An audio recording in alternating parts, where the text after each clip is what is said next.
안녕하세요. 인생의 바람잡이리 도통 없는 30대 여자입니다. 저는 어릴 때부터 운수가 된통 나쁘다는 소리를 주고 듣고 자랐습니다. 저 태어났을 때 저희 친정엄마가 저 낳다가 출혈이 심해 그대로 돌아가셨고, 곧이어 저희 아버지께서 교통사고로 세상을 떠나시며 전 고아로 자라나게 되었죠. 얼떨결에 멀쩡하던 아들 며느리가 죽어버리자 할머니와 할아버지는 완전히 정신이 나가버리셨어요. 하나 남은 어린 손녀딸이 불쌍하고 애처롭고 막 동정의 어린 마음이 들어 어찌할지를 모르겠는데, 그 와중에 이게 다 저 하나가 태어나버린 바람에 일어난 일이 아닌가 하는 꺼림직한 생각 때문에 분노와 억울함의 화살을 저에게 쏘시고야 말았죠. 영문도 모른 채 태어나 보니 부모님이 모두 돌아가신 저에게 할머니 할아버지는 세상 쌀쌀맞고 남같은 태도로 일관성 있게 저를 대하셨고, 그 바람에 저는 사랑받는 아이가 어떤 건 줄 정말 하나도 모른 채 컸습니다. 부모님의 은혜를 학교에서 배워와도 그 은혜가 도대체 뭘 말하는지를 몰랐고, 사랑이 러브라는 영어 단어를 처음 배웠을 적에도 여기저기 친구들은 예쁜 말이라며 행복한 웃음을 띠고 있는데, 저 혼자서만 이게 왜 예쁜 말인지, 도대체 어느 부분에서 이 말이 웃음을 띠게 만드는 건지 도통 이해를 할 수 없었죠. 무엇보다도 이미 영어를 집에서 선행학습을 해와선 저는 처음 보는 알파벳이란 걸 죄다 통달에 외우고 있는 학급 친구들의 모습에 제 머릿속은 내심 충격과 공포로 가득 차버리고 말았죠. 나 혼자만 모르는 것이 이 세상의 투성이네 하면서 그날 집에 와서 얼마나 자책을 했는지 몰라요. 그런 저를 보며 쟤는 왜 저러냐고 애정 없는 눈길로 슬쩍 바라보시던 할머니의 표정을 아직도 기억하고 있답니다. 그때의 할머니는 그전이나 그 후에나 제게 있어서 도움이 되는 걸 단 한 번도 해주신 적이 없는 너무나 무능하고 또 필요 없는 존재셨어요. 학교에 가서 필요한 것들, 그만한 또래의 애들이 부모한테 받아야 할 것들까지도 무지하고 무식하셨기 때문에 당연히 알방도가 없으셨겠죠.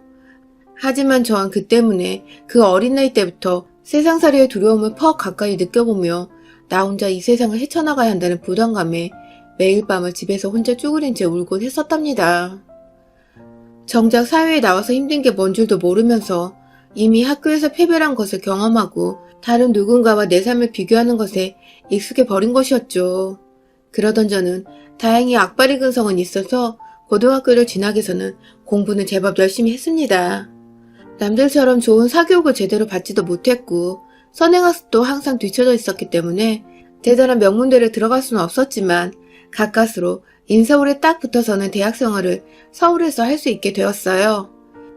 없는 살림의 조부모님 아래서 자라느라고 어디서 자취생활에 필요한 비용을 얻을 수는 없었지만 다행히 학교의 기숙사에 들어가게 되었고, 또 4년 내내 장학금에 알바도 병행을 하다 보니 밥을 굶거나 배고라 놓는 일은 없었습니다.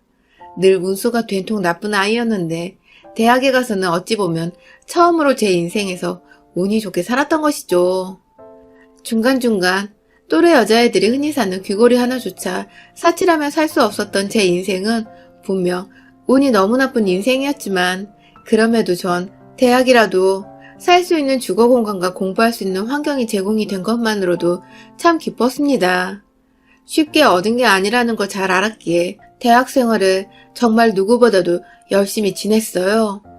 환경은 비록 힘이 들었어도 마음만은 늘 기쁘고 감사하려 노력하며 살다 보니 주변에 저를 좋게 봐주는 친구들로 가득이었습니다. 제가 운수는 된통 나빴었지만 어째 대학에 들어가면서부턴 왠지 사람도 좋은 사람들이 곁에 모이는 것 같고, 갈망하는 대로 좀 노력을 하면 이루어지는 것도 같고, 뭐든 참 운명이 영 없지는 않구나 싶은 삶의 연속이었어요. 곁에는 할머니 할아버지 같이 날 싫어하고 떨떠름하게 생각하는 사람들 뿐일 것이라고만 생각을 했는데 좀 더 살아보니 그게 아니구나 싶었고, 이대로 계속해서 열심히 살다 보면 지금보다 더 좋은 사람들도 얼마든지 내 곁에 나타날 수 있겠다 싶었죠. 하루하루 살아갈수록 삶의 교훈을 스스로 터득해보며 어느새 저는 그중 가장 좋은 사람인 제 남편을 만나게 되었습니다. 대학 때 건너 알던 선배였고, 정작 연애는 대학을 둘 다 졸업을 하고 나서야 몇 번 만나보다가 시작을 하게 되었어요. 절 늘 밝고 또 긍정적인 사람으로 봐왔던 남편은 제가 어릴 적 사정과 저희 부모님이 모두 돌아가신 것까지 말을 하자 무척이나 놀란 눈치였고, 또 세상 이렇게 불쌍한 아이가 잘 자라서 자신과 함께 즐겁게 대학생을 했던 것에 대해 흐뭇하고 뿌듯하게 바라보기도 했어요. 저에 대한 감정이 복잡해진 남편을 보며 처음엔 내가 고아라서 싫어하진 않을까 걱정을 많이 했는데, 다행히 남편은 오히려 절 더 측은하게 바라보며 자기 곁에서 앞으로는 행복한 일만 있으라며 덜컥 결혼을 하자고 했습니다. 고아인 것을 밝힌 그날에 전 대뜸 프로포즈를 받아버린 것이었죠. 아, 이제 진짜 나를 진정으로 나의 내면과 배경까지 모든 걸 사랑해줄 남자를 만났구나 싶어서 마음속에선 형형색색의 불꽃놀이가 펼쳐졌어요. 이 사람과 앞으로 잘 지내서 우리 부모님은 못 이룬 행복한 가정도 이뤄보고 자식을 낳게 되면 엄마로서 최선을 다해 곁에 꼭 붙어서 보살펴 줄 것이라고 깊은 다짐도 해봤습니다. 그렇게 진짜로 내 인생의 고생은 다 끝이 난 줄 알았는데 웬걸. 결혼을 하며 본격적으로 제 인생이 암흑이 드리워졌어요.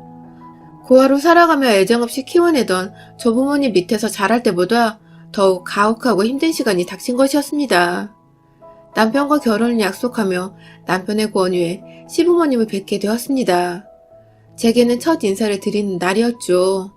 그간 좋은 분들이라고 나만큼이나 널 좋아할 거라며 긴장하는 저를 달래주던 남편의 모습을 굳게 믿으며 크게 걱정을 하지 않았는데 그건 저의 큰 실수였어요. 최대한 단정하게 갇혀있고 찾아간 시댁에는 시부모님과 남편의 누나인 형님이 계셨습니다. 시댁 식구들은 저에 대한 얘기를 남편을 통해 이미 전해드린 것인지 눈에는 세 사람에 대한 기대나 설렘 등이 하나도 담겨있질 않았고, 오히려 시아버지와 형님의 경우 저를 못마땅해 하듯 눈을 살살 피하셨어요. 어릴 적부터 온갖 눈칫밥을 먹고 살아서 사람 기분을 파악하는 것에 도같은 저는 모두와 눈을 마주치자마자 그들의 기분을 단번에 알 수가 있었죠. 저를 싫어한다는 것을요. 속상하고 힘들었지만 이해할 수 있었습니다. 충분히 그러고도 남을 일이었죠. 잘 키운 자식이 보다 좋은 환경에서 자라난 여자와 결혼해서 살길 바라는 건 어느 부모나 다 똑같을 것이니까요. 반대로 저희 부모님이 살아계셨어도 똑같이 생각을 하셨을 거라 생각을 합니다. 때문에 시댁 어른들의 저에 대한 마음을 보다 호감으로 돌리는 데에는 전적으로 저의 노력이 필요한 일이라 생각을 했어요. 비록 첫날에는 모두가 대화를 잘 하지 않고 저에 대해 궁금한 것도 없으셔서 질문조차 하지 않으셔서 모두가 꿀먹은 벙어리 마냥 앞에 있는 차만 들이마셨지만 저는 제 나름대로 얼굴엔 철판을 깔고는 최선을 다해서 시부모님과 형님의 비위를 맞춰드리려 했습니다. 최대한 고아라서 어둡고 침침한 아이 같다는 소리를 안 들으려고 말이죠. 그 후 저는 틈이 날 때마다 시댁에 가서 시부모님의 곁에서 말동무가 되어드렸어요. 저를 환영하지 않으셔도 괜히 음료수 하나 사들고는 지나가다가 들렸다며 건네드리고, 남편이 옆에 없어도 생각이 나서 와봤다며 찾아가곤 했죠. 여러 번 제 나름대로 정성을 쏟고 돈을 쏟으니 사람 마음이 참 신기한 것이 진짜로 마음이 변하긴 변하더라고요. 시부모님, 특히 저를 정말 어색해하고 못마땅하게 대하셨던 시아버지는 어느 순간부터 제가 오기만을 기다렸다면서 주책맞는 소리로 저를 푸릇하게 웃게 만드셨고, 나름대로 고아라며 저를 조금은 애처롭게 바라봐 주셨었던 시어머니는 시아버지가 저를 향해 기분 좋은 소리를 처음으로 하시자 덩달아 긴장이 풀리셨는지 저와 함께 빵 터지셨답니다. 뭔가 평생 동안 서로가 웃으면서 대화를 나눌 수 있을 것이라고 생각을 못했었는데 이렇게 쉽사리 웃음을 보이며 기분 좋은 감정을 나눌 수 있게 된 것이 정말 기뻤어요. 결국 이렇게 될 것을 그간 마음 쪼이고 마음고생했던 것이 괜히 씁쓸하고 눈물이 났지만 동시에 저에게 마음을 열어준 시부모님께 정말 감사드렸고 진짜 잘해드려야겠다는 생각을 했죠. 그렇게 저희 커플은 시부모님의 마음까지 얻어서는 환영 속에서 결혼식을 올렸습니다. 저희 조부모님께서도 막상 손녀딸을 시집 보낸다고 하니 아쉽고 미안하셨는지 식장에서 저를 따로 찾아와 눈물을 흘리시더라고요. 이걸 아들 며느리가 봤다면 얼마나 기뻐했겠냐며 돌아가신 저희 부모님 말씀을 꺼내셔서 저마저도 식장 들어가기 전에 한바탕 눈물을 쏟아버려야 했죠. 부모님께서 하늘에서 열심히 저의 결혼을 응원해주시고 계시다 생각하며 씩씩하게 결혼식은 마무리 지었습니다. 그런데요, 막상 결혼하고 이 집 사람이 되어보고 나니 시부모님께서 제게 거짓된 행동을 보였다는 것을 알게 되었습니다. 마음을 활짝 열고 저를 진심으로 환영해 주신 줄 알았는데 이제 보니 저 없는 자리에서 결혼하게 해달라고 매달리고 무릎까지 꿇었던 남편을 임시방편으로 달래보고자 일부러 보여주신 쇼였더라고요. 이 쇼는 결혼을 하고 나서도 이어졌지만 하나의 조건이 있었습니다. 바로 제 옆에 남편이 있을 때만이었죠. 남편이 제 옆을 조금만 떠나 있거나 제가 혼자서 연애 때처럼 시댁에 찾아오면 시부모님께서는 너무나 가혹할 정도로 저를 투명인간 취급을 해버리셨습니다. 예를 들어 아무것도 몰랐던 때에 시부모님과 함께 밥이라도 먹으려고 집에서 간단히 담궈본 깻잎 무침과 냉동 삼겹살 볶음을 시댁에 들고 간 적이 있었는데요. 제가 오자마자 시아버지는 졸립다고 방 안에 들어가셨고 시어머니는 방금 밥 먹었는데 뭘 또 가져오냐면서 반찬만 가져가 냉장고에 넣으시더니 제가 있는 동안 단 한 차례도 먹을 거나 마실 걸 주시지 않은 채 거실에 저를 혼자 방치하다가 제가 너무 민망해서 이만 가보겠다고 하니 그래 라고 대답을 하시고는 곧장 밥솥에 전원을 켜고 요리를 할 재료들을 냉장고에서 꺼내면서 밥 먹을 준비를 하셨어요. 제가 집에서 나가기만을 기다렸던 것이었습니다. 처음엔 몰랐어요. 그저 제가 집에 가려고 할 때쯤 어머니께서 갑자기 배가 고파지셔서 요리를 시작한 것이라고 생각을 했어요. 하지만 그 다음에도 시부모님께서는 제가 있을 때면 물 한 모금도 입에 대질 않으셨습니다. 시아버지는 계속해서 안방으로 피신 아닌 피신을 하셨고 시어머니는 말을 걸어주시긴 하시는데 꼭 저 보란듯이 저 있을 때는 뭘 드시지도 마시지도 않으시다가 제가 현관문에서 신발을 딱 신으라는 그 순간 냉장고 문을 열거나 밥솥 전원을 켜며 밥을 먹겠다는 본인의 계획을 저한테 몸으로 보여주셨어요. 그러면 전 그런 시어머니를 보면서 씁쓸한 마음으로 인사를 드리곤 시댁을 나서야 했고요. 듣도 보도 못한 희귀한 시집살이에 마음이 많이 문드러져 갔어요. 시부모님이 남편 앞에서 단 한 번도 티를 내지 않던지라 제 입으로 먼저 말을 꺼낼 수도 없는 노릇이고 고아 주제에 결혼이라도 한 걸 다행으로 생각을 하면서 그저 모른 척 해야 하나 싶기도 하고 자존감과 자신감은 바닥 무서운 줄 모른 채 떨어져 갔고 점점 다행이라 생각했던 제 인생은 다시금 어둠과 암흑으로 완전히 덮여지는 듯 했습니다. 그러던 중 엎친 데 덮친 격으로 신우이까지 말썽을 부렸어요. 아니 말썽이 아니라 엄연히 갑질을 행세하기 시작한 겁니다. 시부모님은 직설적이진 않으셨지만 뒤에서 야금야금 절 무시해 오셨다면 반대로 저희 형님은 대놓고 앞에서 절 무시하고 미워하는 티를 내며 제 마음에 상처를 입히셨어요. 하루는 남편과 함께 다같이 시댁에 모인 적이 있었는데요. 아니나 다를까 시부모님은 평소와는 달리 제게 살뜰히 친딸처럼 대해주시며 전에는 안 보이는 친절을 베풀고 계셨죠. 남편은 옆에서 아무것도 모른 채 그저 우리 부모님이 널 정말 좋아한다며 세민한다며 제 속도 모르는 말을 꺼내고 있었고 말이죠. 그때 잠깐 남편이 회사에서 걸려온 전화를 받는다고 베란다 밖으로 나갔는데요. 신우이가 정말 눈 하나 깜짝하지 않고 곧바로 저한테 말을 하더라고요. 옳게, 넌 내가 아는 사람들 중에 진짜 최고로 갑인 호구야. 라고 말입니다. 순간 제 머릿속은 멍했습니다. 형님께 무슨 말을 드려야 할지 몰랐어요. 이게 칭찬인지 욕인지 위로인지 약올림인지도 모른 채 의도가 다분한 그 말을 자꾸만 곱씹으며 바라보고 있다가 남편이 베란다에서 거실로 들어왔어요. 멍한 채 형님을 쳐다보고 있는 저를 향해 남편이 뭔가 눈치를 챘는지 자기야 괜찮아? 하고 슬쩍 제 어깨를 만지작거리며 자리에 앉더군요. 그 바람에 전 잠깐 남편에게 기댈 뻔도 했는데 이윽고 시어머니께서 제게 아가 피곤한 것 같은데 이제 그만 집에 가 하고 세상 따뜻한 말씀을 건네주시는 척 하시는 바람에 저도 집에 가라고 하시니 거절할 이유가 없어서 당장에 알겠다고 말씀을 드리고는 자리를 박차 일어났습니다. 정말 집에 가는 내내 남편이 말을 거는데도 답할 힘이 하나도 없었네요. 시댁 식구들이 미우니 남편도 미워지고 옆에서 아무것도 모른 채 그저 시댁 식구들과 제가 잘 지내는 줄로만 알고 있는 이 답답한 사람이 갑자기 막 원망스럽기까지 했어요. 이런 식으로 신우이는 저한테 하고자 하는 말을 숨기지 않고 혹은 애둘러 굳이 말을 꺼내 제 기분을 나쁘게 만들곤 했습니다. 억울하는 말은 아주 약가였고요. 시어머니가 저를 또 무시하는 행동을 하시는 걸 옆에서 보고 있다가 달려나와서는 굳이 또 지나가다가 저를 향해 우리 올케는 화도 못 내는 등신도 아니고 왜 그러고 살아? 하면서 실실 쪼개며 웃기도 했어요. 자기 엄마한테 말대꾸 한번 못하고 사는 게 안타까웠으면 올케한테 너무한 게 아니냐고 자기 엄마한테 따지거나 좀 바로잡으려고 해야 할 텐데 한편이 되어서는 저를 향해 기분 나쁜 말들을 던지며 제 감정을 완전히 쓰레기통처럼 만들어버렸죠. 오그에 등신, 진짜 별별 소리를 다 듣고 산다며 제 자신이 얼마나 처량하고 불쌍해 보이는지.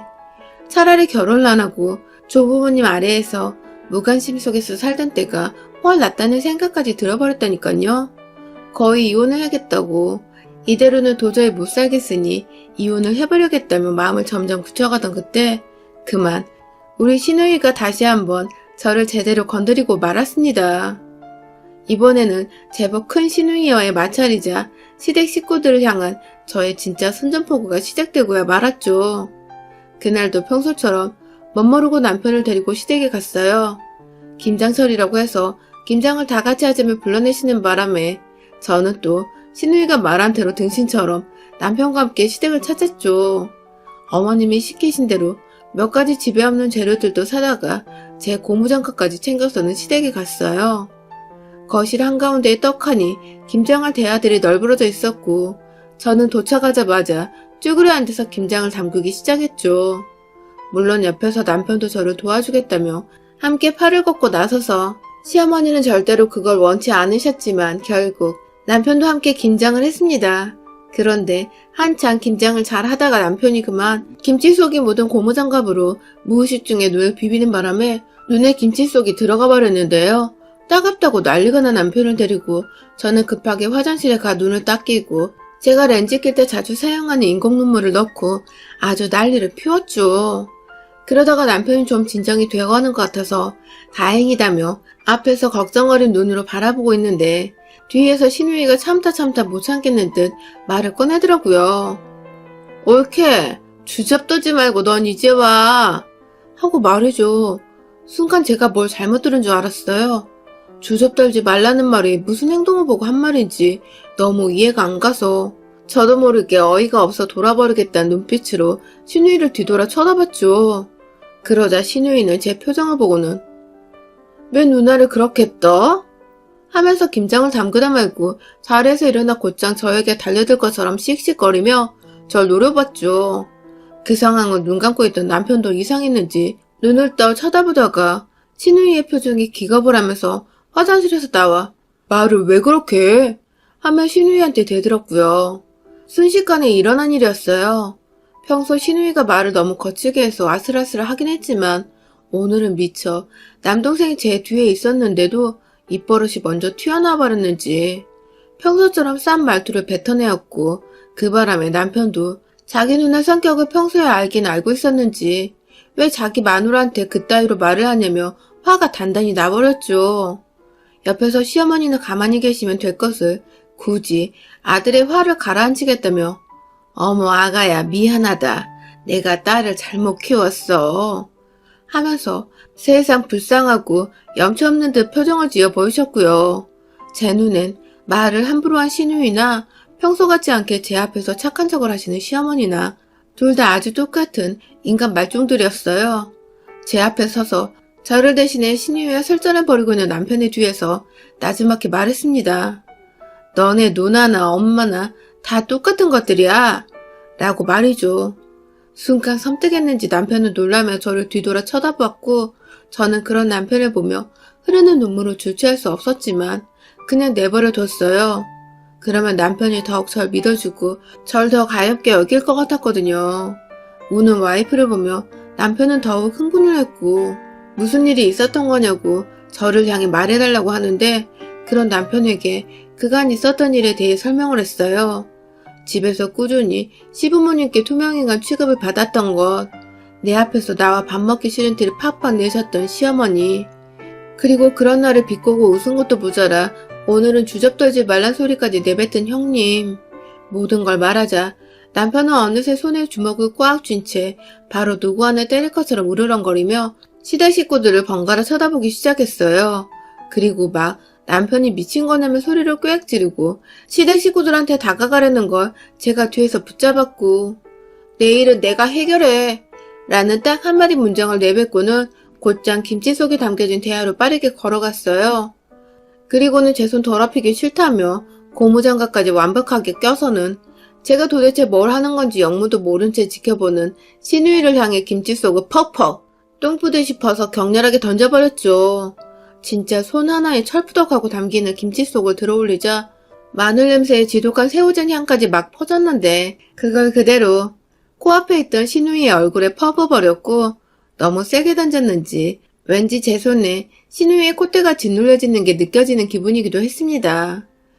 난리가 나버린 신우이는 눈 안에 들어간 빨간 고춧가루부터 해결하겠다고 부엌 싱크대에 얼굴을 쳐박고는 물을 맞느라 정신이 없었고, 옆에서 입을 떡 하고 벌린 채 서있던 시어머니는 제가 이내 한 손을 들어올리자 완전히 쫄아서는 자기 두 손으로 얼굴을 막으며 제자리에 주저앉았어요. 완전히 저한테 쫄은 것이죠. 그런 시어머니의 머리 위에서 저는 최대한 우더르는 공경하겠다는 마음으로 가볍게 고무장갑을 수차례 털어주었습니다. 그 바람에 김치 속 파편 같은 것들이 뭉퉁그려 시어머니 머리 위와 등 곳곳에 흐트러져 떨어졌고, 뒤에서 시아버지는 마지막은 본인이라 생각하신 건지 어느새 베란다 밖으로 도망가셔서는 춥다고 벌벌 떨고 계셨어요.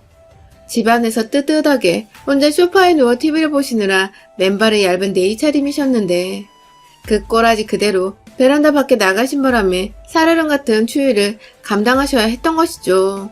그날 남편의 손에 이끌려 집에 도착해 오랜만에 편안한 잠을 청했습니다. 뜨뜻한 침대 위에서 남편이 건네주는 차 한 잔을 마시며 그 어느 때보다 심신이 안정된 상태로 잠이 들었죠. 속에 담아두면 천불이 나고 결국 이렇게 터져버리는데 전 그간 왜 그렇게 정말 신우의 말처럼 호구처럼 당하고만 살았나 싶더군요. 씁쓸한 제 마음을 달래려는 듯 남편은 여전히 제 옆에 꼭 붙어서는 누가 자기 시댁 식구들처럼 또 남몰래 시비를 걸며 괴롭힐까 싶어 아주 보디가드처럼 제 주변을 따라다니고 있어요. 시댁을 떨어뜨려 놓고 보니 남편 하나만 남았는데 이제야 다시 제 인생에 좋은 운수가 찾아온 것만 같습니다. 이 운수를 놓치고 싶지 않으니 남편의 사랑만을 먹고 살며 이제는 진짜로 좀 행복해져 보려고 해요. 여러분의 생각은 댓글로 남겨주세요. 오늘도 시청해주셔서 정말 감사합니다.